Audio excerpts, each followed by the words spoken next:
বন্ধুরা, চলে এসেছি আজকে একদম ধোঁয়া ওঠা ভাত নিয়ে। আজকে একটু স্যালাড রেখেছি।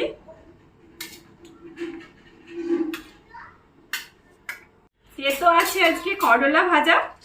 প্রথম পাতে একটু করলা ভাজা নিয়ে নিচ্ছি, আর আজকেও বানিয়েছি পাট শাক ভাজা। এগুলোই প্রথম পাতে, স্যালাড, শাক ভাজা, আর রয়েছে এঁচোড়ের কারি। এটা হচ্ছে এই রুই মাছের ঝোলটা আমি বানিয়েছি। আমার বাগানের গাছে তো কাঁচা মিঠা আম প্রচুর আছে, তো সেই আম দিয়ে একটু ঝোলটা বানিয়েছি। আমটা আমি একটু গ্রেড করে নিয়েছি।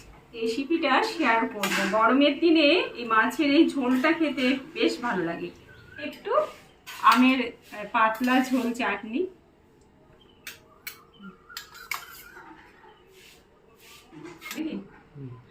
আজকের লাঞ্চে আমার এটাই ছিল। তো তোমাদের লাঞ্চে কি আজকে মেনু বানিয়েছো অবশ্যই কমেন্টে জানিও। আর চলো খাওয়া শুরু করি, দেখি।